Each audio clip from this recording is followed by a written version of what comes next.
of the song. I'll show you the text between. I think those are very relevant right now. This is, again, lyrics directly from the song Power, but I just needed time alone with my own thoughts, got treasures in my mind, but couldn't open up my own vault. My childlike creativity, purity, and honesty is honestly being crowded by these grown thoughts. Reality is catching up with me. Taking my inner child, I'm fighting for custody with these responsibilities that they entrusted me. And that's a moment where he is really speaking about how hard it is. Like when you're saying, no, this is what I believe. And they say, you're not allowed to believe that. You feel like you are fighting for custody of yourself. And I want to be very clear that I believe, in fact, I know that towards the end, Charlie was fighting for custody of himself. I want to say that. I want to say that plainly. And there are lies that are being told and they need to be slapped down right now. There's one person who's been out there acting like he is a widow, you know, just saying the absolute most, tweeting first about what happened to Charlie, following it minute to minute, you know, and doing hits in a foreign country, like making time to do hits on Fox News, 2 of them. Bibi Netanyahu who's fighting, I think, like an 84 front war with everyone, made a lot of time for Charlie Kirk. You would have thought they were the best of friends. Yeah, and that's a good point, family. And that is, you know, when all this Charlie Kirk assassination happened, one of the facts that people pointed out was that one of the first person to make or comment about the assassination and Charlie Kirk being unalive, the first person was Benjamin Netanyahu. Before mainstream media reported it, before it was on social media, Benjamin Netanyahu was one of the first people to comment about Charlie Kirk being unalived. And to Candace's point, you know, if you have Benjamin Netanyahu, he's involved in, you know, wars and what folks would say, you know, genocide over in Gaza, you would think he has better things to do, but no, he's pausing out of his busy schedule to come on to these different platforms to testify to his innocence, to put out a narrative that him and Charlie Kirk were the best of buds, in that he's mourning for him, and that, you know, Charlie was a champion of Israel, and he's going to miss him and all this other stuff. But Candace, she has doubts. Close as him and Trump were, but I will say I don't recall Erica mentioning Bibi Netanyahu in her speech. The way he's presenting it is like he was I mean, this is just the worst loss for him, but I don't think that is the truth. In fact, I know for a fact that he is misrepresenting some things that happened there towards the end. So let's at first listen to what Bibi Netanyahu, just one day, less than 24 hours after Charlie died, what Bibi Netanyahu had to say on Fox News. Take a listen. We're just heartbroken. Myself, my wife, my family, my son, actually, on his 2019 visit to Israel, had lunch with him and his wife, Erica. We're shattered first as human beings because a great human being has been taken from us. Was an extraordinary friend. He said, he wrote me a letter on May 2nd this year. He said, one of my greatest joys as a Christian is advocating for Israel and forming alliances to defend Judeo-Christian civilization. A few weeks before the tragedy yesterday, I called him and I spoke to him and I said, please come to Israel. I invited him to Israel. Yep. But he didn't. What Benjamin Netanyahu does, or what he's doing, is that he's leaving out the details. And Candace is going to bring that up. He's leaving out the details or the rest of the letter. He's only reading a portion of the letter, and she's going to challenge Benjamin Netanyahu to read the whole thing, put the whole thing out there. And then he's also not doing is that he's also not telling the Fox host why he asked Charlie Kirk to come to Israel. And this is one of those things, family, where Most High willing, I'm not sure if we'll get around to it this week, because we do have the Feast of Trumpets coming up. And shout out to Bishop Majors with Boom Church. Looking forward to having Feast of Trumpets this weekend, or celebrating the Feast of Trumpets this weekend. But let's see here, family. Oh, hang on. And sadly, that visit will not take place. But he was a defender of our common Judeo-Christian civilization. He was unbelievably excited to walk in the footsteps of Jesus here. He valued our bond, the bond between America and Israel. He did so many things to defend free speech. He had his truth. He stood up for it. But he said, you can come and debate me. He invited that debate. He certainly didn't invite the violence, the horrible violence that tried to silence him. And this is a worldwide problem. The people on the extremes, the Islamists, the radical Islamists, and their union with the ultra progressives, they often speak about human rights. They speak about free speech, but they use violence to try to take down their enemies. Whether it's President Trump, who's been almost assassinated twice, or they try to kill me here too. Yeah, so he's gaslighting a little bit there, but just to kind of circle back, family. So what he was talking about how, you remember how he was talking about how, so yeah, we wanted Charlie Kirk to come to Israel. We wanted to just to sit down and talk. One of the things people, it seems like nobody's asking, why do they have to come to Israel? Like, why couldn't it be like some sort of online seminar or a PowerPoint slide presentation? You know what I'm saying? Like, why do the politicians have to fly to Israel? Like, nobody's thinking about that. Like, and people, they're doing is they're talking about like, oh, and they take them to the Wailing Wall, and they take them to to pray, and they take them to see Gaza, and take them to see that there's no starvation, and there's food trucks all over the place, and and of course we all know that that's propaganda. But nobody's asking, why do they have to go to Israel? That is key, family. I'm telling you. And Most High willing, family, either this week or next week, probably be next week, we will do a presentation on the trips to Israel, because there is a common denominator and there is a pattern. Because you think about it, family, whenever somebody goes to Israel, flies to Israel, whenever AIPAC sends out somebody to Israel, a couple of things that everybody, I see somebody said MK Ultra, come on now. MK Ultra. One thing that is a common denominator of it is when they go to Israel, one of the things that they have to do is eat the food that they prepare for them. So they literally have to put something in their bodies. Think about that. If Benjamin Netanyahu was in front of you, he just showed up, he pulled up in this black limo. He's like, hey, I see that you're hungry, black man or black woman. I have this golden apple. Here, take this apple. Would you A, take the apple and bite it? Or would you B, slam dunk it in the trash can? More than likely, it would be B, slam dunk it in the trash can and tell Benjamin Netanyahu to kick rocks, right? So one of the things that they're doing is that they're having, whether it be a senator, whether it be a social media influencer, they're having them come to Israel, and they are putting food that's provided for them in their mouth, in their bodies. Maybe you're saying, well, brother, but nah, it's just food, right? Well, it's a combination of things, and I'm just going to touch on it lightly here. First of all, they normally stay in this one place called King David Hotel. And if it's like a heads of states, there's normally one cook that prepares the meal for these senators, putting a little salt and pepper, a little of vinaigrette in their food. One cook, and it's Netanyahu's cook, family.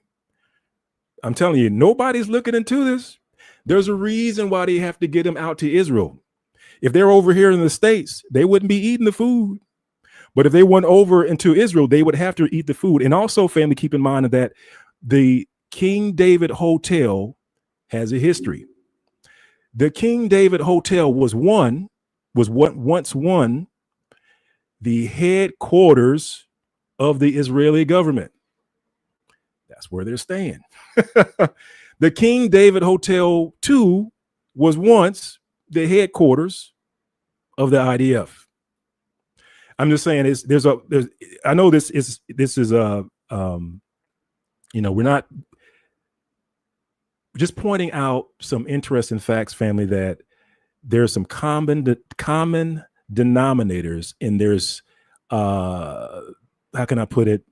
There's some shared revelations or shared experiences that these people are experiencing once they go there and they come back. All right, but we'll say that for another day. That's a conversation for another day. But let's go back to Candace Owens. Now, what she's going to do is she's listening to Benjamin Netanyahu. Benjamin Netanyahu is talking about how him and Charlie Kirk were buddies, and how he wrote him this Israel love letter, and he's going on about it. But they got Charlie Kirk, and it's just heartbreaking. Who is they, BB?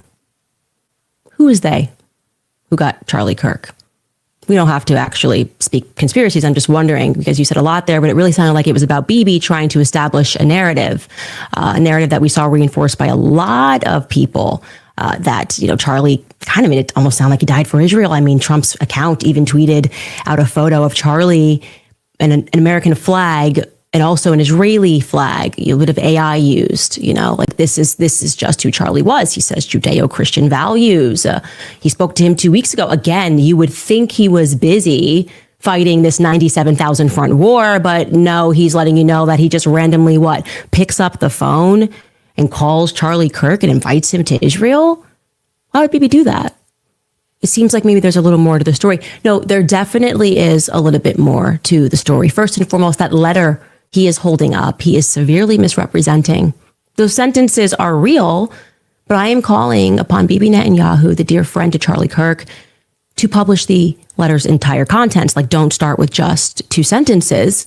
Publish the entire thing. You're holding it. I'm saying you're severely misrepresenting the contents, that in May, Charlie was concerned about Israel and their influence on American politics, and how they were pushing things that he felt were in conflict with his beliefs, free speech here in America.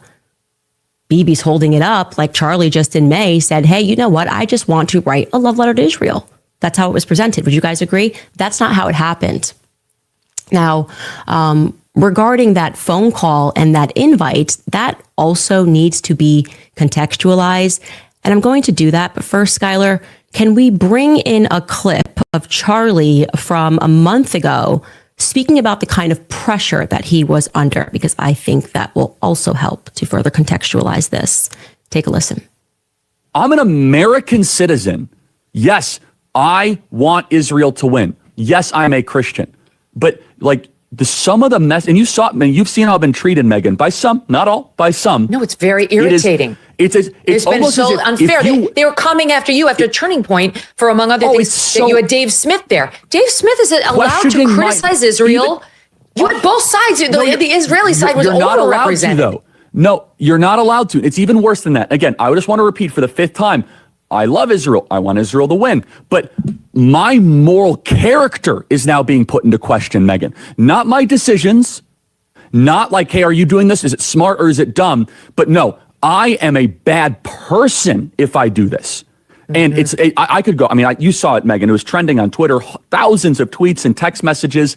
And if I were to be charitable and generous, I will say the people that are attacking me are in a hyper paranoid state, because they're at war, and war tends to make things black and white, and you're a hammer looking for a nail. So I'm trying to be charitable, Megan. Literally, I'm trying to cut as much slack as I can, right? Like, okay, what would it be like if all of a sudden I'm starting to see a pattern of behavior similar to what my grandparents saw in 1930s Germany online? How would I behave? So that's like my charitable kind of overcompensation spirit. At the same time, I'm like, but it's not defensible to be dumb, right? No, it's not defensible to be dumb, and he was under an increasing amount of pressure. Now, I will say, family, let's say, for instance, if this was any other investigation, some sort of homicide where it was either at a home or, just pick a venue or a place, right? And one of the first things that the detectives would do, they would try to figure out who had a problem with the victim, who had a problem with the victim, like, what beefs, who had a beef with him, and they would work that list. They would build that list. Well, of course, Candace, has excellent detective skills. What she's doing is that she's going through that same process, and she's like, well, what she's showing the world is that when you're looking at the list of victims, and of course, up till now, mainstream media, Fox and Friends, and some of these other folks, they were trying to make that list of people that were upset with Charlie, folks what they would call the left, the radical left, right? And that includes black folks, right? And so this is why the HBCUs were being targeted. This is why these other people and places were being targeted, because they were trying to form that list of perpetrators, of people that had issues with Charlie, right? For them, before they could be named on the list, they wanted to have that list formed. Well, what Candace is doing, Candace is saying, well, hold on. There's one group that's not one group or person that is not on that list. It needs to be Benjamin Netanyahu. Not only did Benjamin Netanyahu and friends have a problem with Charlie, in fact, they were one of the last ones to talk to Charlie before he was alive. And then the third thing, which to me was the biggest thing, was that Charlie felt as though he was threatened by them. So if you can imagine, someone was unalived, and the police officers and the detectives were doing their due diligence, and they were investigating, and they found out that the victim feared from a certain person. Well, that certain person would be prime suspect number one. So likewise, in this case, if Charlie was saying that he felt threatened, he felt afraid of the Israel lobby, he felt afraid of the donors, he felt afraid of Benjamin Netanyahu, then that would mean that they are prime suspect number one. Number one. No one needs to be saying anything about some leftists and rightists and all this other stuff. They need to be putting the full brunt of their investigation behind that. However, we know there's still some money being exchanged underneath the table, right? So whether or not that happens, who knows? But we have our suspect. Not just people telling him, oh, well, I'm upset with who you're inviting, but flat out telling him that he was not allowed to invite certain people to his events. They were threatening to pull out money. Charlie was getting a lot of really nasty text messages, and many of them pertaining to Tucker Carlson and Candace Owens. But Tucker Carlson was really the focus when it came to America Fest. How could Charlie allow these debates about Israel to take place? How could he allow Dave Smith, who, by the way, is Jewish, how could how could Charlie allow this other position to meet the stage? Because obviously when people start to hear the debates, what Dave Smith is saying sounds so rational, but it was up to Charlie to not allow those things to happen. And that amount of pressure towards the end, as you see that conversation he had with Meghan was just a month before he lost his life, really, I would say, reached a pinnacle of sorts on the matter of what Tucker Carlson actually said on that stage. Tucker Carlson, while he was on that stage at Turning Point, brought up Bill Ackman. Bill Ackman is a billionaire. Obviously, he is also an extremely litigious billionaire. And Bill Ackman was on Charlie about comments that Tucker Carlson had made on that stage. Tucker Carlson specifically asked the question, where does Bill Ackman's money come from? Who is this guy? Actually, who is this guy that has this much influence? And like I said, Bill Ackman was not happy about this. And so I would like to contextualize Bibi. Again, these are things Bibi brought up publicly, which he didn't have to. He didn't have to bring up the letter. Now, what Candace is going to start doing, she's going to start naming names. So one of the names to remember is Bill Ackman. So she said Bill Ackman was like one of those big donors, right? And Tucker Carlson was wondering, like, so who is this dude? Who is this guy that has all this influence? Where's his money coming from, right? And supposedly that wasn't the question to ask. Someone wasn't pleased about Tucker Carlson's inquiry into that. But needless to say, family, pay attention to Bill Ackman. So he is one of those names to remember, and he becomes important as we go on. He didn't have to bring up the phone call, but he chose to do this less than 24 hours after Charlie Kirk was shot. Personally, BB, I would have appreciated if you guys used all of your spyware, you've been spying on us for years, to maybe track down the killer. But I guess this is where you thought it was best to do a little propaganda for Israel would be better than us helping us track down the killer. But anyway, so Bibi Netanyahu and that phone call, what took place was a couple of weeks ago before Charlie lost his life. Charlie was in the Hamptons and he had more than one event, but he had essentially what was staged, an intervention was staged by Bill Ackman, because Charlie's thoughts, Charlie's rational thoughts about Israel were a no-no. This is not the route that you should be going on. And Charlie was surrounded by his friends. So Charlie had an intervention scheduled or arranged by Bill Ackman, this guy that has all this money. They don't know where this money coming from, right? So he starts setting up this meeting, Bill Ackman. So if anything, he needs to be interviewed, right? If the police were FBI, they were doing their due diligence and they were interviewing people, Bill Ackman needs to be interviewed. Quote unquote friends. Bill Ackman was very upset and threats were made. That is what I am told. So Bill Ackman, Candace says threats were made. Threats were made.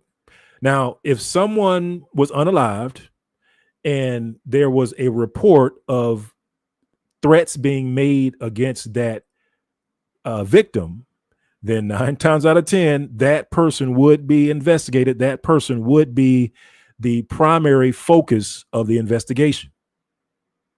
And I will tell you that I am very happy for Bill Ackman to dispute this narrative. In fact, he was asked to dispute this narrative.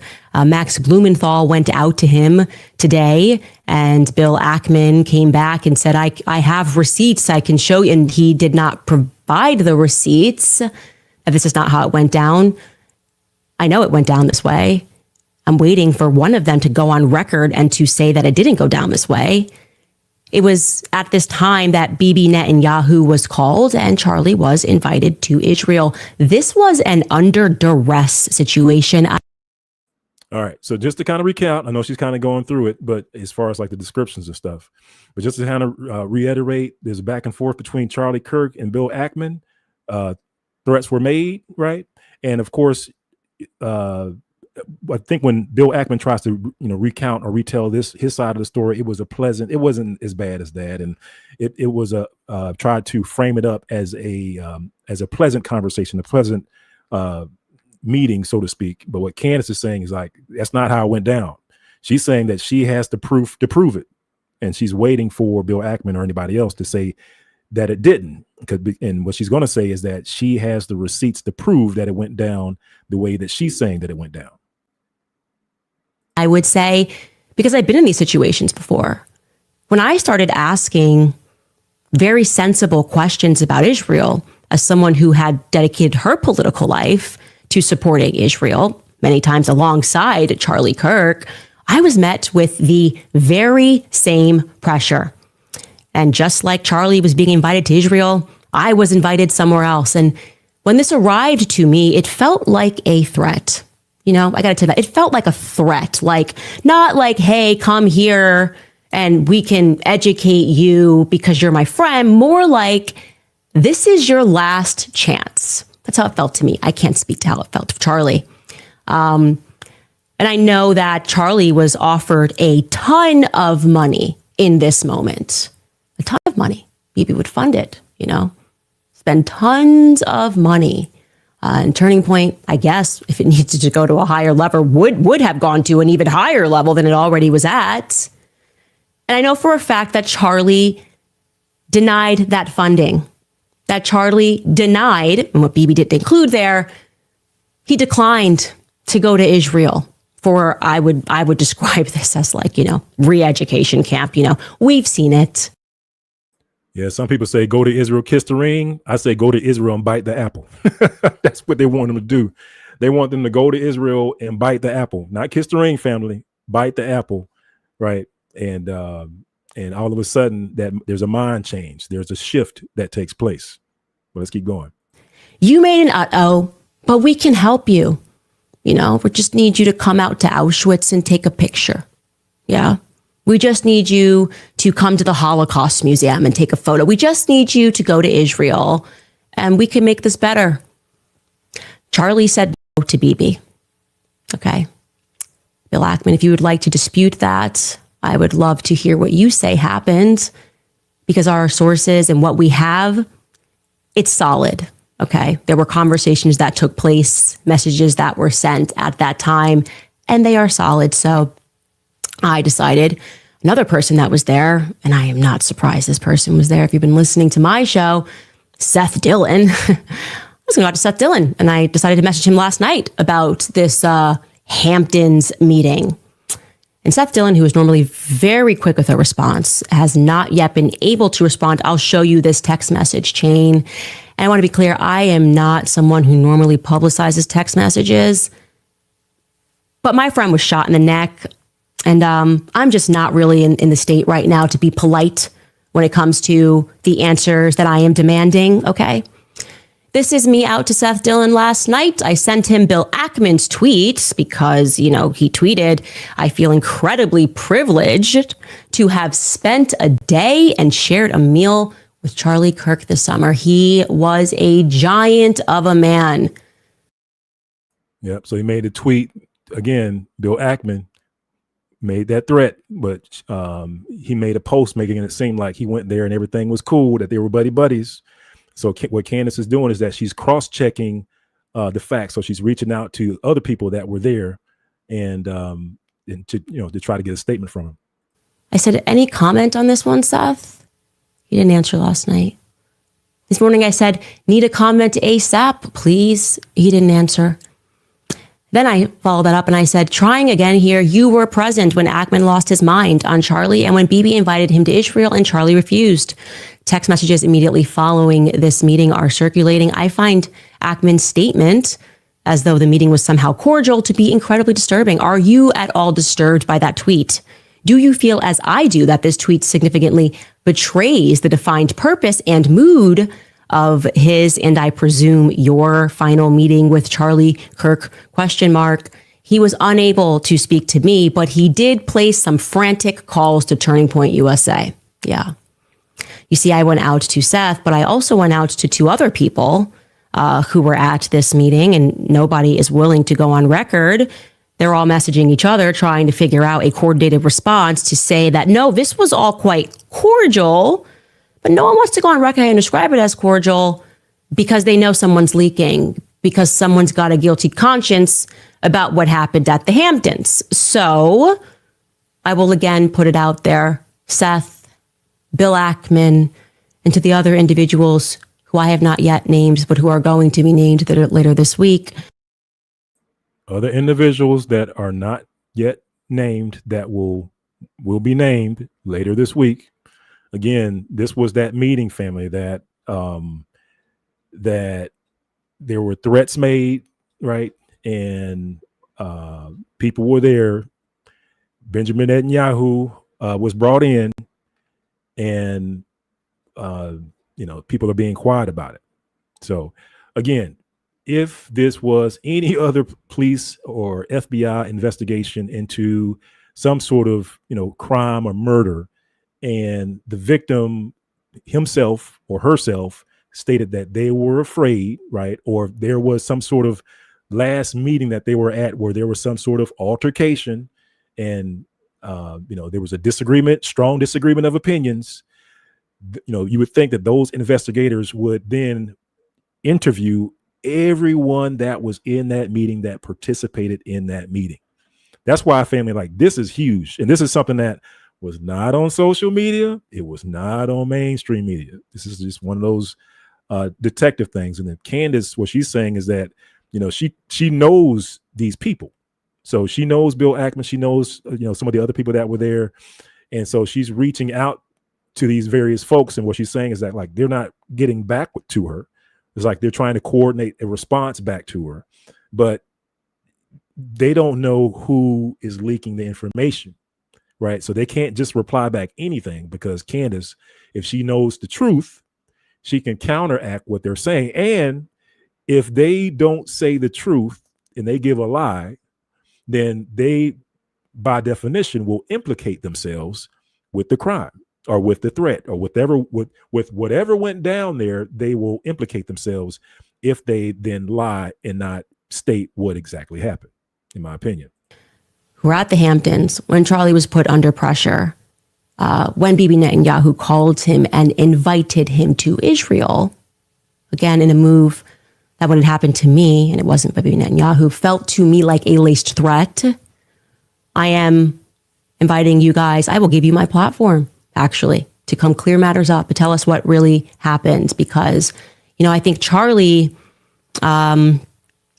was definitely on the brink of changing some of his perspectives. And I can tell you factually, Charlie was praying the rosary. Charlie was going to mass. One of my last conversations with Charlie was me joking with him saying, just make the last step, okay? You are, I said specifically, you're too smart to be a Protestant. Just take the last step, Charlie. He says, ha ha. He was speaking about Mary. And typically when those steps start taking place, you stop referring to yourself, as I did, as a Judeo-Christian. Again, it is mystifying why, Bibi was out there doing the absolute most.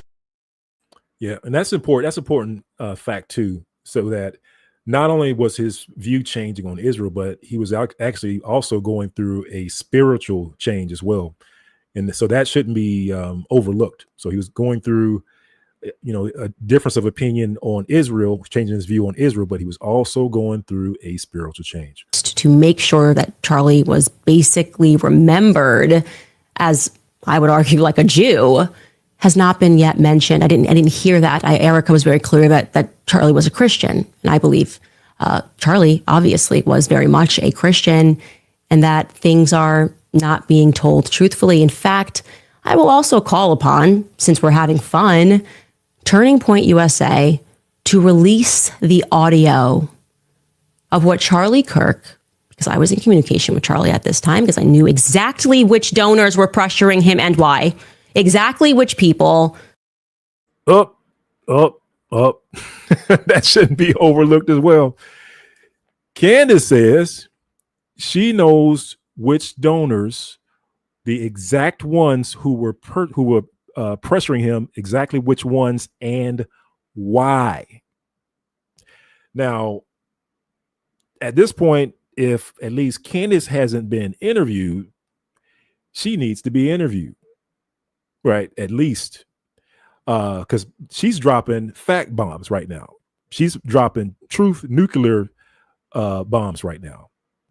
She knows which donors, exactly which ones and why. So that's what I'm saying is my advice to Candace is that if she has all this information, she needs to drop that ASAP. ASAP. So anyway, let's keep going, family. That they were insisting Charlie allowed to speak at his event, and why, when Charlie did not necessarily want those people to speak at his event. Okay. I'm calling upon Turning Point to release the footage of what Charlie said to Tucker Carlson before he hit the stage, before, all of that craziness and the response to Tucker Carlson's remarks played out. Charlie was mic'd. Surely Tucker Carlson was mic'd. I know Charlie's mic'd the entire time at those events. So I'm asking for everyone to just release Charlie in his own words. I feel like that's pretty fair, right? Let's stop saying how Charlie felt. And instead, if you're going to hold up the letter, release it in its entirety. Okay. Why don't you release your messages, Bill? I'll release mine. Let's all just be very forthcoming about what took place. In fact, I'm calling upon Tucker Carlson to speak about that. I know what Charlie said to him, and I'm sure Tucker Carlson won't lie about it. what did Charlie say to you? Dave Smith, what did Charlie say to you? What was Charlie? Did he seem like he was treading in the direction? Like, do we feel like what BB is saying is honest, a representation of what Charlie was going through? This is what I want. I think that the thing that we need here, sunlight is the best disinfectant. Now, does all of this mean that Bibi Netanyahu and that this somehow proves that Israel was involved in the assassination of Charlie Kirk? No, we have no evidence of that. Right. It is an ongoing investigation, right? So no one should be indicted just yet. It's an ongoing investigation. However, again, you do have some leading suspects, and the leading suspect should be the people that had that last meeting with Charlie where threats were given. Those should be your leading suspects, even if they were billionaire donors, Ashkenazi donors. They need to be investigated. Can't say that because there is no evidence of that. But I don't like little lies. That's what I will say. Something that I always say in my household is when there is one lie, there's 20. There's no reason to lie. Bibi could have gone on Fox News and he could have told the truth. He could have said truthfully that Charlie Kirk has always loved Israel. He has always loved Israel as the Holy Land. He's been here many times. And throughout his career, he has been a faithful supporter of Israel. That's not what he said. Okay. He talks about the phone call and didn't give it the proper context. He held up the letter and didn't give it the proper context. And lies by severe omission, I'd like to be very clear, are lies. Lies by severe omission are lies. You're not going to gaslight us and tell us to shut up or call us anti-Semitic for pointing out the fact that Charlie was having a change of heart about the tactics that Israel was using in America, and that he felt when he had left that meeting that he had effectively been blackmailed. Again, my platform is yours, Seth Dillon. My platform is yours, Bill Ackman.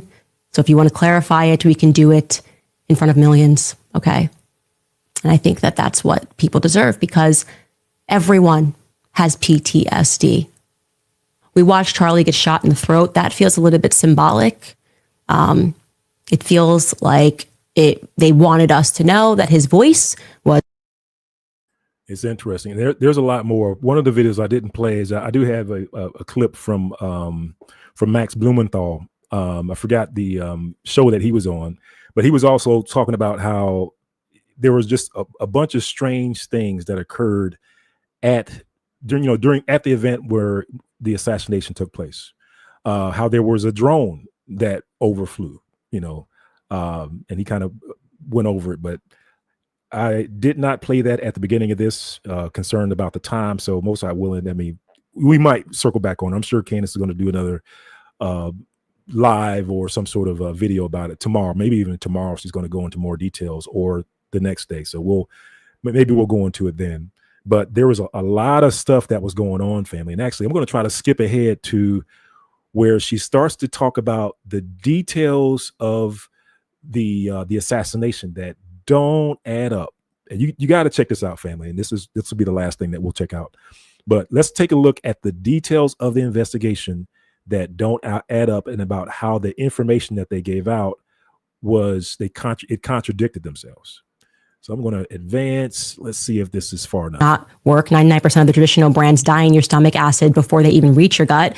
And that's what makes Just Thrive spore-based probiotics know about the Charlie Kirk assassination thus far in terms of what the authorities are telling us. First, I just want to toss it to Michael Savage, because the energy of this has been taken from us. So we're energy and easy weight management. You can take Just Thrive, Michael Savage, because. Apologize for that, family. I was trying to mute, but I ended up changing the ticker. So just want to warn you, he does curse a little bit in this one. So if you have tender ears, might want to turn your volume down. I didn't get a chance to do some censorship beeps in this one, so just letting you know. Because the energy of this, what Michael Savage had to say about everything that we're hearing, is pretty much all of us right now. Take a listen.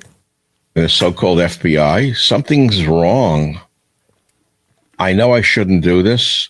I'm risking an awful lot to go up against this FBI, the MAGA FBI. Something's very wrong with what I just heard. I mean, I watched it. I was hoping that they had caught the bastard who shot Charlie. So we saw a video of a person jumping off the roof. It looked very legitimate to me. However, there was no rifle in his hand. Now, the Mauser does not break down very easily, incidentally, for those of you who know weapons. Something's wrong with the whole thing. They're trying to claim he removed the barrel from the Mauser and fit the receiver and stock in his backpack and barrel in his pants leg all in 2 seconds. It is not easy to remove a Mauser barrel or index it after reinstalling and remain accurate. We are not hearing or seeing reality. And by the way, the photo of the rifle allegedly left in the woods has the barrel installed. So we're supposed to believe a guy is on the run after killing Charlie Kirk, and he pauses in the woods to reinstall a barrel, and then he leaves it for us to find, the FBI to find. I don't believe a word of it. I shouldn't do this. I know I'm putting myself at risk, but I can't take it anymore. I can't take the bullshit from this fucking government. It's lying to us. Something's wrong.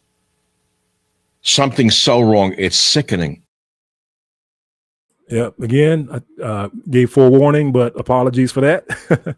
But hey, so just to kind of recap, so he's saying that. So the story is, or the narrative is that the person that did the assassination was that he did the assassination, and then he took the gun apart and put it in his book bag. Well, what they're showing is that there was like a 2-second difference, like from the time that the shot was given to the time that he pops up and he starts running is like 2 seconds. And what they're saying is like, man, you can't disassemble a Hauser or whatever that weapon is in like 2 seconds. It's like, it's not like that. It's like, no, because and when he's running, you don't see him with the weapon. So either it's still up there on the roof or he didn't have the weapon. Sickening is definitely the right adjective, I think, to describe how a lot of us are feeling. And all I know how to do is to gather information, to research, and to investigate. And nothing is making sense. Now, it could not be making sense because we've not arrived at the conclusion. The FBI, I will say, has recently come out and said they're looking for another person.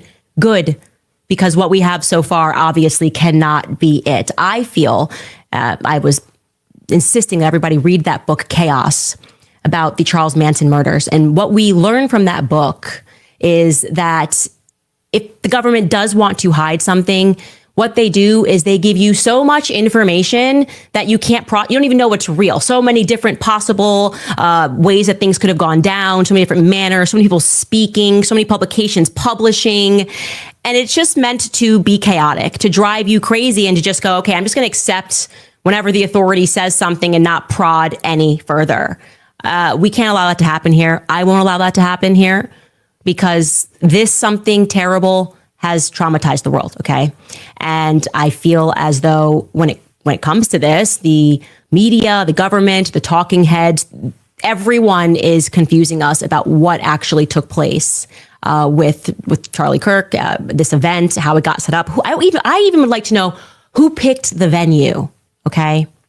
Here is what we know thus far, and I will tell you who the exact source is and what video they presented. So the first bit of proof regarding that day happened at 8:07 a.m. According to TMZ, they have footage, and we're going to show you it, which shows a man at 8:07 a.m., so hours before the shooting, wearing a maroon t-shirt and light shorts, as you were seeing on your screen right now, hands in his pockets, that is just walking outside of university grounds, okay?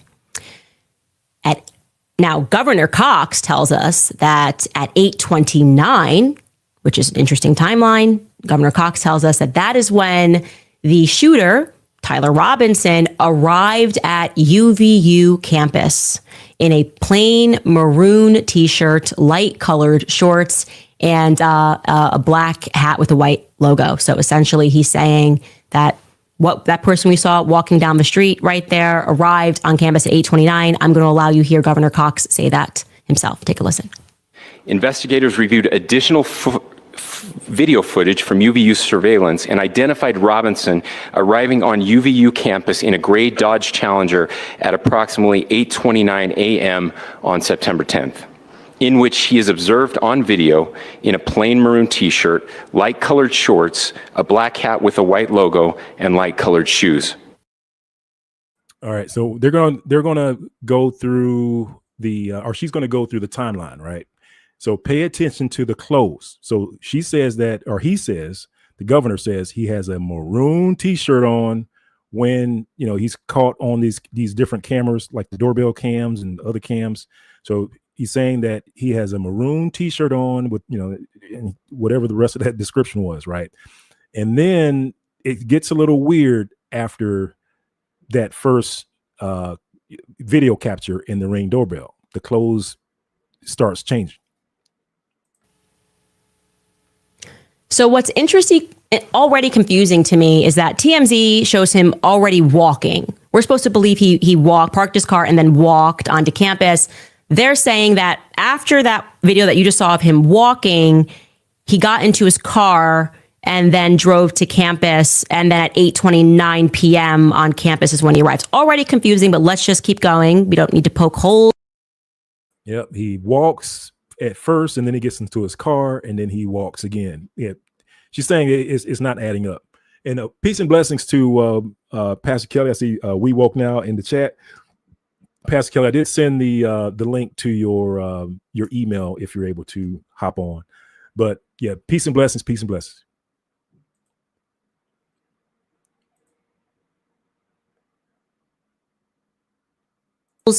Let's just keep going with the narrative. Then we're back to TMZ, and they release that at 11:49 a.m., they have footage of the shooter who has now changed his outfit. We're supposed to gather that again on a doorbell cam, and he's in a different outfit. So this is 11:49 a.m. Charlie Kirk has not yet been shot. Take a look at this. Okay, and for those of you that are listening to this on audio, you are going to see someone who appears to be limping. Okay, so maybe he changed his outfit at some point and now he's limping. And the idea that we're seeing floated is that he's limping because he's holding the gun in his pants. Okay, that's kind of what's been floated. Okay, that has not particularly come from the feds. I don't believe so, but he's limping now and he's got on a different outfit. Okay. 11:52 a.m. And we were actually going to check this, by the way, but I think that we had the FBI say that was when he arrived on campus. Maybe that's not accurate. But so let me just skip off of that because Skylar, we should actually look to research that. But at 12:23 p.m. is when Charlie Kirk is shot. Okay. And 12:23 p.m. is when in that same minute is when we have footage that shows us that as the crowd ducks and it's blurry, the shooter runs across the rooftop. I'm going to tell you why that's significant. So 12:23, Charlie Kirk is shot, and we are going to have an angle of that and the image of the black person in black rather, that is running across the rooftop. Take a look at this. They're down clearly. And right away, look at that, okay? And we have another, so the footage shows us, there's another actually clip that I was looking for, Skylar, there, that it actually shows him running across the rooftop. You guys may have seen it. The reason why that footage is problematic, as you start to see them ducking and then you see the shooter immediately start moving across the rooftop, is that their narrative is that he disassembled the gun and then started running. So that's a bit confusing to us of how he was able to do that so quickly. An unbelievable amount of hunters, guns, people that reached out to me and said, that just didn't happen. They have exactly as Michael said, that did not happen. There is no way that happened. That cannot be accurate. So that is we'll call it problem number one. the narrative that the firearm was disassembled and then he started running doesn't quite add up because of the time constraint. There's a time constraint. We're talking seconds. And what people are saying is that that disassemble exercise or effort could not have taken place in that period of time. So that's problem number one. Then, and this is obviously the craziest part of everything, we have Decoy Boy, right? So it happens and suddenly this guy, George Zinn, gets arrested. He's making noise. He's signaling that he's somehow shot the guy. And at 12:52, it gets announced that the suspect is. What she left out is that saw reports where he is in Ashkenazi. Why would, out of all those people in Ashkenazi, would stand up and say, I did it, right? And she calls him Decoy Boy, right? She calls him Decoy Boy. So again, that's why some people believe that it was a professional hit because, they had decoys and other things to throw people off the trail. In custody, so nobody needs to look around anymore because this suspect in custody. But actually, I guess George Zinn just does that. He just does that, I guess, like just wants people to think he's done something but he hasn't actually done anything. That again, to me, feels like he's a decoy. Like more people are involved in this, and I will say that we don't know, but we know that something's wrong with this. Then at 12:29 p.m., we have TMZ showing us that there's a person running through the backyard. They are saying this appears to be the suspect running. Okay, now we're going to show you that clip. It is very grainy. So they're alleging that that's him. We couldn't confirm that, and the feds have not confirmed that. But it does show you that someone's running across the back. Again, that's at 12:29 p.m. I don't know. We don't know. I'll give you some other facts that you should probably know just in general that has been thus far confirmed. The weapon, they say, was found in the woods and it was wrapped by a dark towel. Okay, now, when they gave us a photo of that weapon, it was fully assembled. So this is kind of what Michael Savage is saying. He's saying, okay, so then they reassembled it, or maybe the feds did. Maybe they're going to clarify that they reassembled it for a photograph, but we are told that it was found wrapped in a dark towel. Then we have been told that a screwdriver was found on the roof. So they're sticking to this implication that he perhaps undid this gun while he was on the rooftop, and he, wanted to make sure he unscrewed it with the screwdriver, left the screwdriver behind, but took the gun, but then left the gun in the woods. Okay. Right. So again, she's pointing out some inconsistencies, things that really don't make sense. If you follow the sequence of events, the firing of the firearm on the rooftop, and then the supposed disassemble of the firearm, folks were saying that there's not enough time for that to take place. And then when you see him running, he does not have the firearm. But then what they're saying is that they're saying that the firearm was found in the woods, and it looks as though it was put back together. And people were wondering, like, why would he then put it back together if he was trying to disassemble and hide it? It doesn't make any sense. So, hey, peace and blessings. Let's see. I think Pastor Kelly's is in the building. Pastor Kelly, let's see. Are your audio up and running? Yeah. Had a little issues. Actually, I was doing what you're doing, but I was just working on the video, and I just so happened got the notification that you were live. So that's all, just peeping out. But yeah, it's she as you have it in your title. She definitely went nuclear. I mean, definitely went nuclear. Yeah, I mean, she's dropping facts that, like I was saying before, that mainstream media doesn't have, that social media doesn't have. And of course, it's because she has that close relationship with Charlie Kirk. So, I guess we shouldn't be surprised that she does. So yeah, she's putting a lot of folks on notice, and really, She, in my opinion, Pastor Kelly, is that she brought the focus to a group of people that were together before the assassination, which includes Benjamin Netanyahu and Absolutely.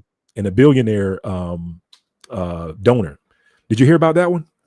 Yeah. See, even with the video that you're highlighting, I caught it early on my way home from work, and I tell you, man, it was like over 250,000 peeping it out. But yeah, I've been the stuff that she shared, because I saw the entire video, but then some of the other things that I've come across from interviews that he's done back in May, you know, that he was actually giving indicators there that he began to question what's going on over in Israel, and not just him, but Megyn Kelly. Well, you already know about the Megyn Kelly and some of the others, right? But the whole Netanyahu, and even just the suspect interview.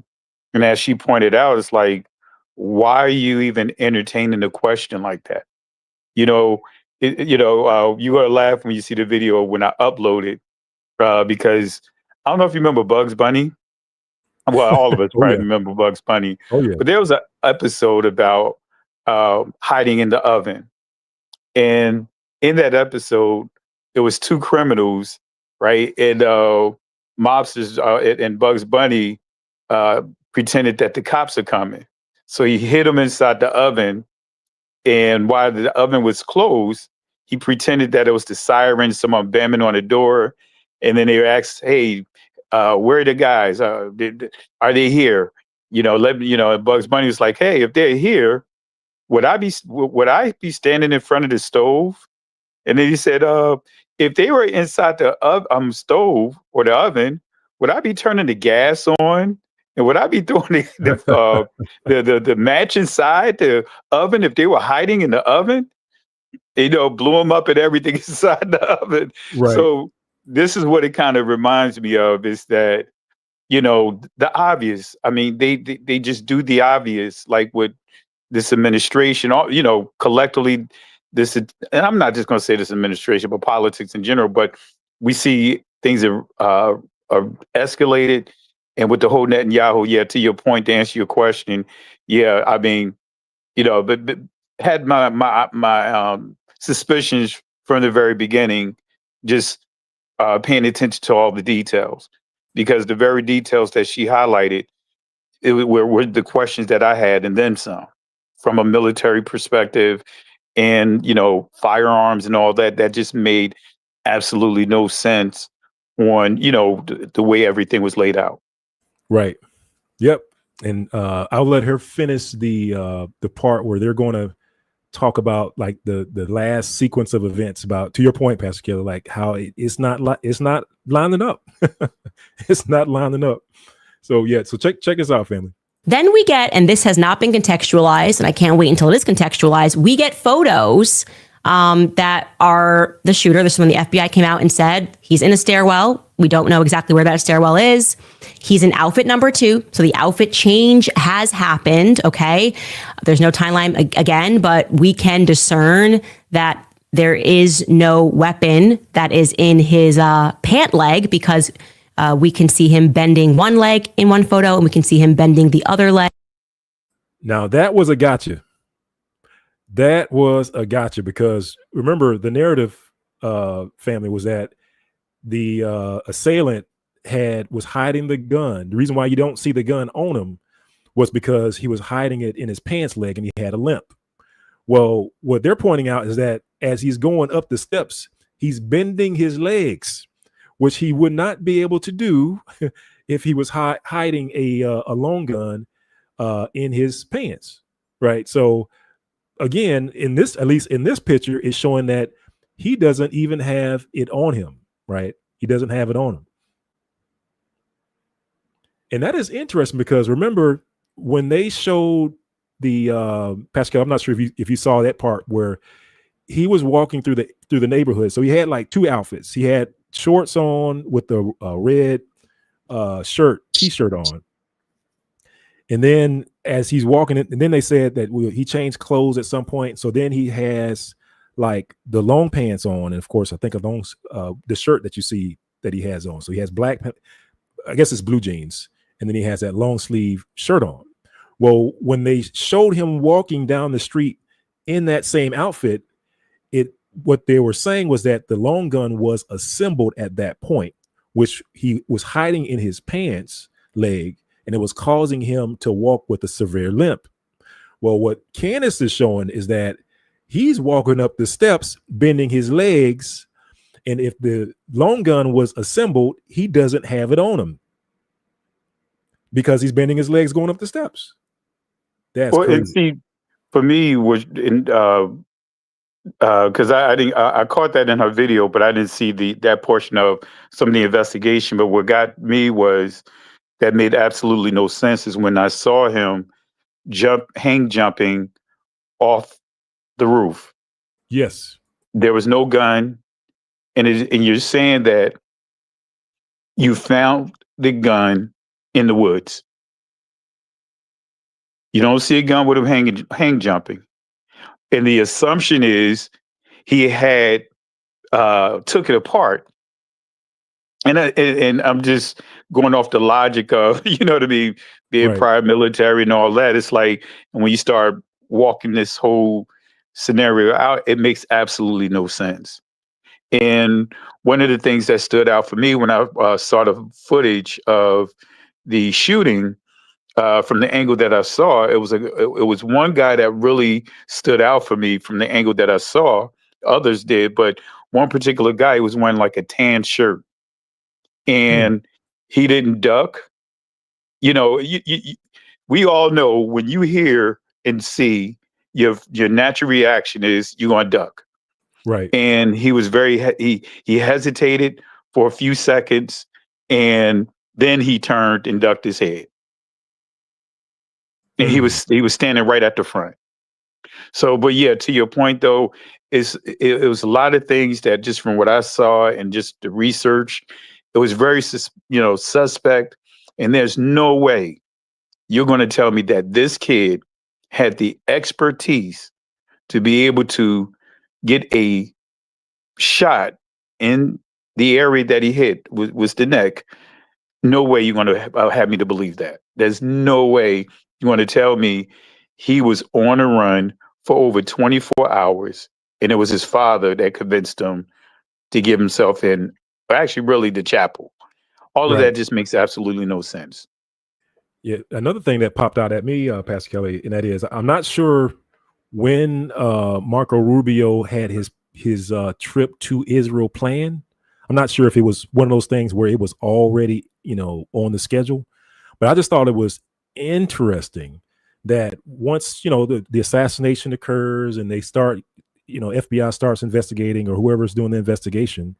And then all of a sudden, Marco Rubio pops up and he goes to Israel. And it just kind of made me scratch my head. Like, why are you going to Israel? Like, was this announced? You know what I'm saying? Like, was it scheduled? So I just thought that was very odd, seeing as though knowing that, even at that point, some people were speculating that, Israel had their hand in it, because, I mean, as some of the commentators have already pointed out, it's like, I mean, they're already committing a genocide. Their MO is like taking out people. I mean, they do it in multiple countries. They literally just did it in Qatar, right? So they don't have a respect of boundaries. So, and you have AIPAC and all these other institutions that have influence or control over the U.S. government. So why not? What would hold them back from doing such a thing? I mean, at least that's the thought process that was going through my mind. Well, think about the MO, right? That's a military term, but think about all what we've seen play out. And you ever had someone or dealt with a situation, especially when you're dealing with someone that just take your kindness for weakness, and they taking advantage of it, and you're trying to ignore it, you're trying to not entertain it, but it seems as if they get bolder with their approach. You know what I mean? It goes from not being subtle to just being in your face. And that's kind of what we see here. I mean, they are not holding back. They're not budging. And what's interesting is, what video was it?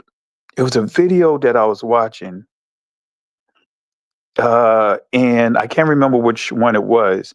And it was dealing with the Israelis, and stated how they have no regard, for as Netanyahu have no regard for the Constitution, for not the Constitution, but something to that effect. The Constitution of Israel, and Right. that he invoked an emergency order to where he can circumvent the law, the legal system, to do what he's doing. Doesn't that sound familiar? Yep. What we've been seeing play out, what you see happening over there, and you and I warned. Remember, we had this discussion warning the people that what you see happening over there is a precursor of what you're going to see over here. So you see the very thing that he is literally doing, you see is taking place over here. And it's no coincidence of what we see, his disregard, his blunt, just in your face, like, yeah, we doing it, so what? You know what I mean? So that's kind of how I see it. Yep. Yeah. And I think that it's a very risky move. I mean, if that's the case, if this pans out to be, something to that effect where, there is some involvement on the Israeli side, I think if that pans out, it will prove to be a very risky endeavor for them. And the reason why I say that is because they risk, if being found out, of being completely booted out, in my opinion, of the MAGA movement. Like, because already, they had started to be, we know that, even Charlie Kirk, he represented a good portion of the MAGA movement. And the fact that he was starting to turn, or at least yield, I think his base actually turned, and he was like the last person to turn, because he had that donor money pulling him one way, and then his base was trying to pull him the other way. And then he started to capitulate and go along with his base. And that's when, this donor conflict happened. Like when he had that altercation or some sort of meeting with that big donor. And then that big donor called in Benjamin Netanyahu. And of course, Benjamin Netanyahu invited them to come to Israel to bite the apple. Because I'm telling you, Pastor Kelly, they got him coming to Israel. Oh yeah, to bite some apple, eat some food, put something in their stomach. Because if you guys ever look up MK Ultra, part of the catalyst of how they were able to pull off MK Ultra was that they literally had to put something in their body in order for it to take effect. So what other catalyst, what better catalyst would there be other than to come down to the King David Hotel and eat that meal, bite that apple from Benjamin Netanyahu? In just my opinion. So, well, even to take it a step further, right? Piggybacking off of what not piggyback, land back, right? Don't down with the swine, right? Pork chop and chicken back. No, don't down with the swine, no pork on the fork, right? But the key to MK Ultra is one of the experiments they did, and I remember because even with the whole Kanye West, and you and I talked about this too, about just the pre-programming and the things that they do, but how they had all these kids in a room, and let's just say they'll say the sky is purple when all the kids, it's blue, but because they already have pre-programmed for kids in the room to respond a certain way, just so that way they can convince the one that they know is blue, but convince them to basically cave in and go with the green or whatever color they say. Right. And that's pretty much part of the programming that many of these guys are subjected to when they go over there. And I can't remember what content creator pointed out that when they went over to Israel, right, to your point, when they went to the hotel, they found a bug inside their room, but they was too scared to say something because they didn't want, they wanted to be able to make it back to the States safely. And I mean, it's a number of situations like that, and even with Charlie Kirk, they some that have is on record. Well, no, I won't say on record, but I saw a commentary on it about how he actually said to Trump about his concerns about Iran. And I mean, so it's just so much to unpack with that.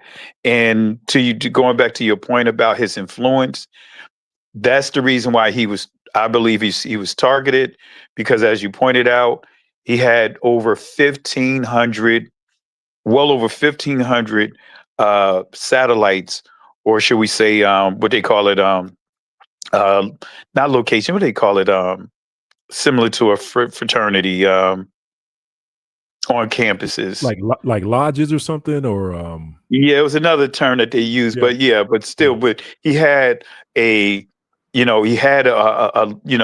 his organization was based at over 1,500 campuses. wow. He was actually chapters. Chapters, that's it. And he was the boots on the ground for the MAGA movement. He was literally the boots on the ground and made a major difference in pushing the narrative and how to use social media, because Obama was the groundbreaker of how he used grassroots, but he took it a step further by how he really rallied up the college base in the party in itself. Right. Yep. It was a major movement. And like you were saying, Pastor Kelly, I mean, when he started to make that shift, you can understand why people would get nervous, why the people that funded him were getting nervous. So, whether or not they follow the dotted line, the trail, I don't know, because there's a lot of folks that, in my opinion, have gotten paid off. So who knows where it goes from here? But, and go ahead. Just that threat, that I won't even call it a threat, but yeah, I'm gonna call it a threat because it was a threat. Right. How she said, "Don't think you're gonna just appoint somebody inside. I mean, to replace him." Right. In other words, did you catch that in the video? Yes. She said, "Don't think you're coming in," because if you caught it, she said she's on the board. She said she's a Mason and family, not the Mason that we think, because a woman can't be a Mason. I was wondering about that. Organization. About that. Yeah. But that's also her making reference that she's on the board. She's a key figure within that organization. So they can't just come in and do something without her knowing it. And that's why she was firm, like, hey, don't think you're just gonna come up in here and you're gonna appoint someone over this organization that's going to carry out your agenda. Now all of a sudden, you see their agenda being pushed, all this, wearing the flags, the whole nine. Wow. That's a good point, Pastor Kelly. That is an excellent point. Yeah. Had this assassination take place, and then all of a sudden conveniently have somebody lined up that has a methodology or a belief that's more in line with the donors. Yeah. Wow. Yeah. Right. And from what I understand, they were ready to make him a billionaire. Yep. I don't doubt it. Can you imagine that? Man. For him to, get that type of proposition, that tells you how much influence he had. I mean, I guess you got to give him credit for turning it down. I mean, yeah. As much as, folks across the aisle or different walks of life or ethnicities, you might, feel some sort of way about Charlie Kirk and his beliefs. He did turn it down. I mean, you got to give him that credit. And then the thing is, because Candace was talking about, he was going through a spiritual change too. Yeah. So And that's another thing to keep in mind too. And you can probably speak to this better than I can, Pastor Kelly, because you got assemblies. But it's like as much stuff that comments that he said and he's done, you know, he could have really made a major decision closer to the time of his assassination. You know, when it comes to faith and belief and stuff like that. I'm just saying, just kind of throwing that out there. That Well, go ahead. oh, go ahead, cuz. I'm sorry. I thought you were saying, no, go ahead. No, that's it. I was just throwing it out there that there could have been a major change at the end. And that quite possibly, because just off of what Candace Owens was sharing, and then when you start seeing the footage of him going to different channels, and there was one that was actually one interview that was taken down back in May, and that was a Candace Owens video, and man, just so happened I had a copy of it, right? So, and I included it inside my my video, right? That I'm going to that I'm in the process of uploading, with him going in. And Candace Owens showed this video back in like May. I can't remember the name of the group.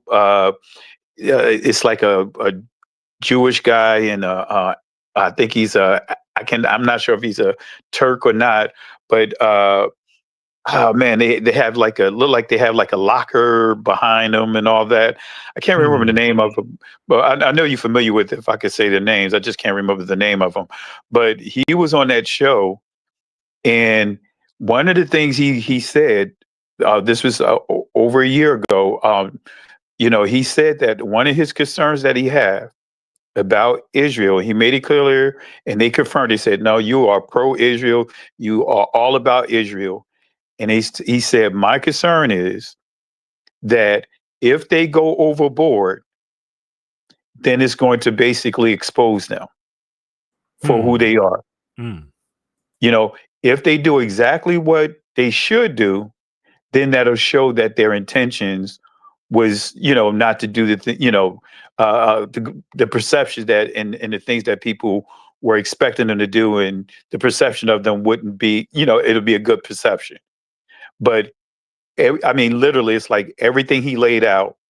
You could really see that there was a shift, and you could kind of see like the dominoes falling. Now that you think about it with Tucker Carlson. Remember Tucker Carlson initially laughed at, look at how he went at Kanye West, right? Right. Megyn Kelly, because Megyn Kelly and Candace, they were going at each other. As far as like about 2 years ago, when she had the whole thing with the Daily Wire going on, Megyn Kelly was making videos and doing commentary on her, as I want to say, as even up to about 4 or 5 months ago. So now all of them are now, it's like that movement among that particular group that was on that mega train. You starting to see going back to your point, the chinks in the armor. Yeah. Yep. Agreed, cuz. Agreed. Well, let me see if I think there's just a little bit left on this clip, family, and we'll wrap up, because I know I'm looking at the time. It's like I'm over here in the States, and it's like 12 East Coast, 12:49. So I know it's way past my bedtime. Well, it's definitely past my bedtime, but just so happened I caught you doing it live, so I was like, let me, I just at least wanted to just contribute it. But when you dropped the link, it's like, let me jump on. I know. We haven't done this in a while. Yep. Definitely appreciate you for hopping on, Pastor Kelly. Definitely appreciate your commentary, man. But yeah, we pretty much going through most of it. I think the main discrepancy that I wanted to point out, or I guess two of them really. One was the gun, right? One was the firearm, where they were talking about, he has it in his pants, and then he's walking up the steps, bending his knees. Yeah. And so it's like, so where is it now? It's like that's Houdini, right? And then the other part of that firearm discussion was that he was on the roof. And then they're saying, and he's running, and you don't see him with the firearm. People are like, well, he disassembled and threw it back in his book bag. And then, of course, the experts are like, you can't disassemble that gun that fast, right? And then there's the whole weirdness with, all right, so he gets down and he's on the run, and then you don't see him with the weapon. So so the theory is that he disassembled it, but then all of a sudden the weapon shows up and is reassembled. And they said, that's the weapon. It's like, well, did he come back and reassemble it? It's like, no, this doesn't make any sense. It doesn't make any sense. So yeah. So a lot still going on, family. And hopefully, we might be sitting. I mean, if you're tempted to sit back and say, well, you know what, we're not impacted, especially over here in the African American community. I mean, look no further than the HBCUs, right? They were ready to stoke the mob and do some damage on the HBCU campus, even when it was shown that it was a Caucasian male, that black folks had absolutely nothing to do with it. Nothing. So, but again, it goes to a point that I was making earlier, and that is the stoking of the mob, in my opinion, has always been by the same people. Even when you talk about the massacres that occurred in the early 1900s, whether it be the Red Summer, Black Wall Street, all that, it was always stoked by the same people. And those same people are not missing an opportunity, golden opportunity, with all the heightened anger that's going around with the assassination with Charlie Kirk.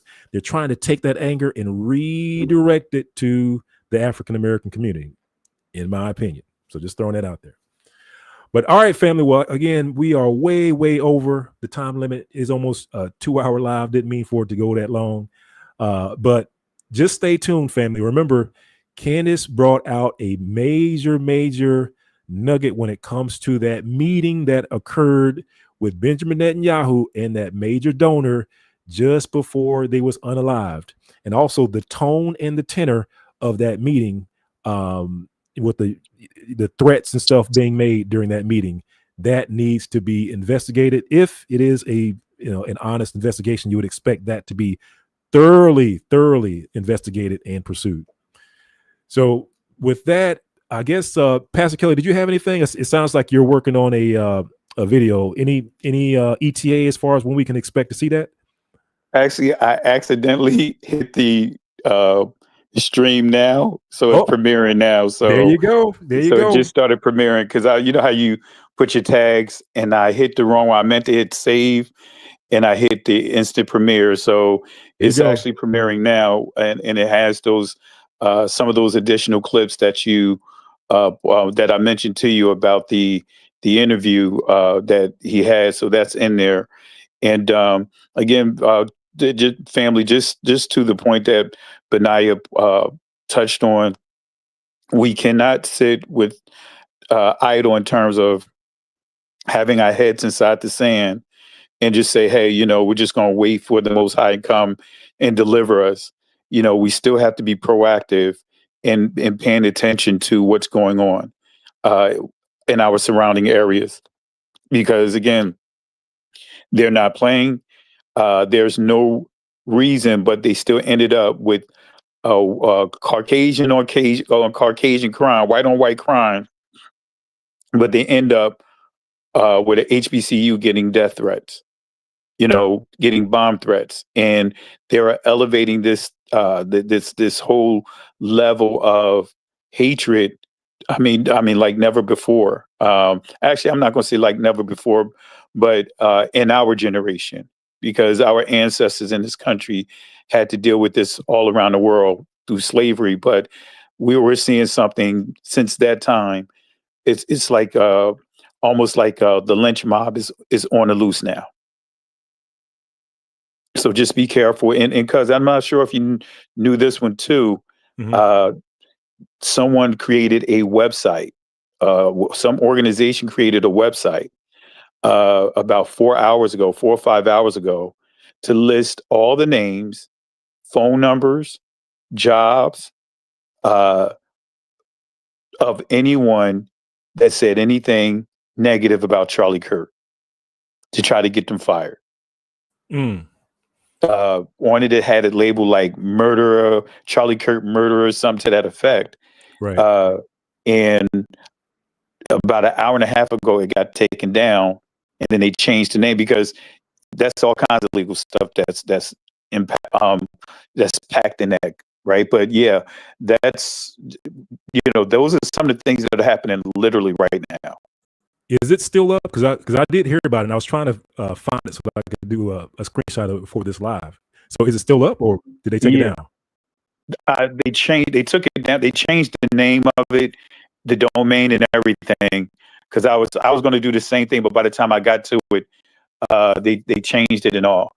So I'll see if I can. Matter of fact, it's a guy. Let me see here. Let me see if I could, and I could tell you. That's crazy. Here. And I guess while you're looking that up, Pastor Kelly.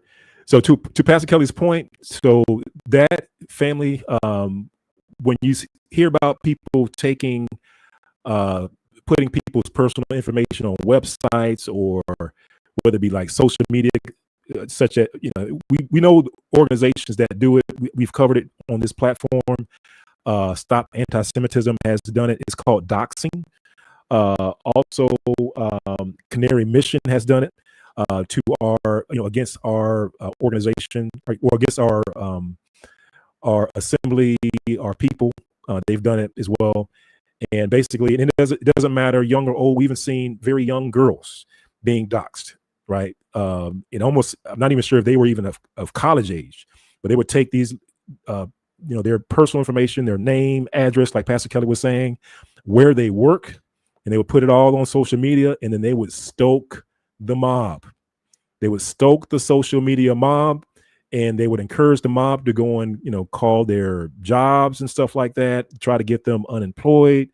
And that has been a tool of Canary Mission and Stop Anti-Semitism, which are both Ashkenazi organizations. So the fact that they've done that, it falls in line with what they've done before. Now, what I also pointed out to family is that is also illegal, or can be illegal. And I know I'm going to mess up the name. It's a legal name, tortious interference, I believe. I'm not sure if we have any lawyers on the call, but tortious interference is when somebody, whether it be a person or organization, that goes and tries to attack your job and tries to get you, interrupt your finances. That is called tortious interference, and that is illegal. In fact, the two organizations, Canary Mission, they try to get away with it because they're not a organization here that's based out of the U.S. They are based literally out of Israel, attacking people over in the U.S. Take that into consideration. But the Stop Anti-Semitism is a organization that is based out of the U.S. And yes, they have been taken to court multiple times. So anybody that does that here in the States, they are going to risk legal cases and ramifications if they do that. So, that's, just take that for what it's worth. If that ever happens to you, family, definitely do your research. Try to make sure you can find out who it is, because the way that they're getting away with it is they are being, clandestine about it, in the shadows about it. They're not really putting their name on it. They're not putting an organization on it, and it's a shadowy organization. But if you do see that happening to you, find out who it is if you can. Why? Because you have a legal recourse if you can find out who it is. So did you find it, Pastor Kelly? You might be still looking. Or you might be on mute. I just sent you an email with a screenshot. I'm trying to get the URL right now. And maybe there's still a possibility that a snapshot was saved to the Wayback Machine. So I'm trying to get it right now. But if you check your Gmail account, you'll see the screenshot there. Oh, I see it. Yep. It's called Expose Charlie's Murderers. Yeah, let me see if I can.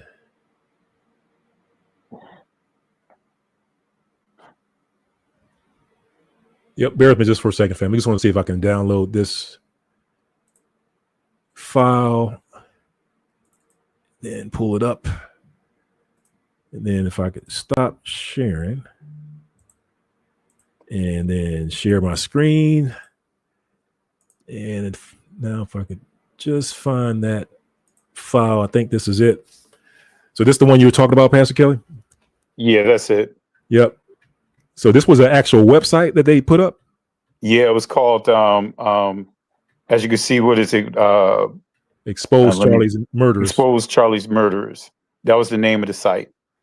Wow. It says, look them up on this website. It says, is an employee or a student of yours supporting political violence online? Wow.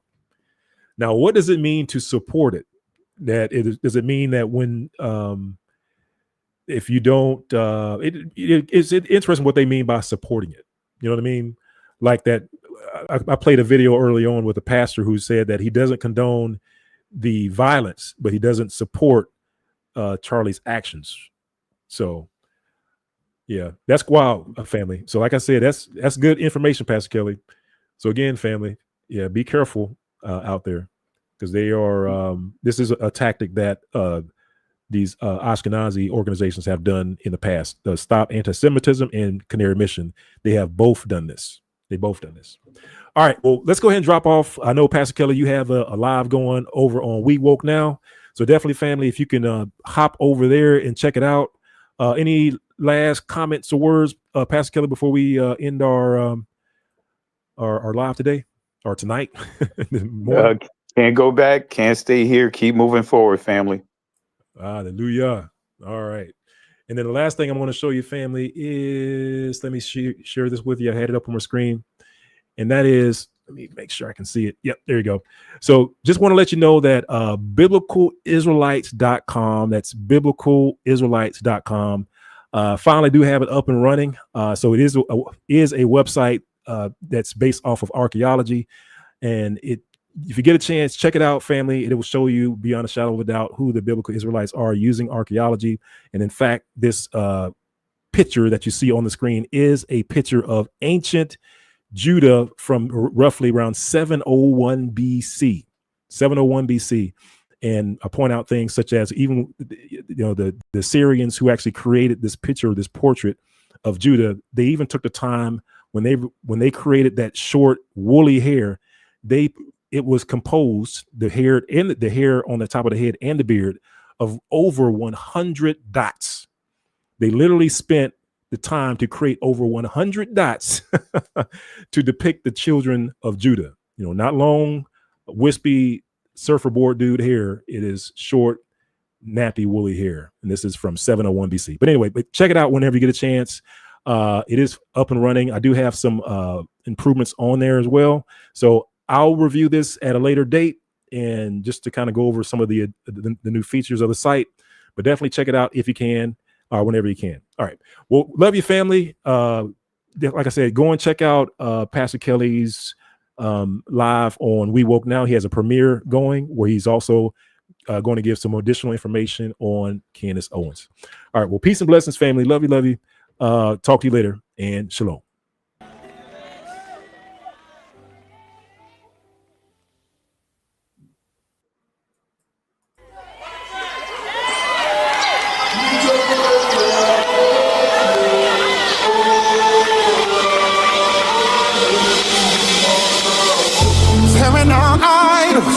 And we cutting down poles. We calling back Israel to the hell we know. Throwing out crystals. We don't need these stones. And we ain't no gods. That's a job for y'all. I'll praise to the Most High. I'll praise to the Most High, Yahoo. I'll praise to the Most High. I'll praise to the young Israel. Tearing down idols, we cutting down poles. We calling back Israel to the hell we know. We throwing out crystals, yeah. We don't need these stones. We ain't no gods. That's a job for y'all.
we cutting down poles. We calling back Israel to the hell we know. We throwing out crystals. We don't need these stones. And we ain't no gods. That's a job for y'all. Everybody help me say all praise. All praise to the Most High. I can't hear you say. All praise to the Most High. All praise. Hey, all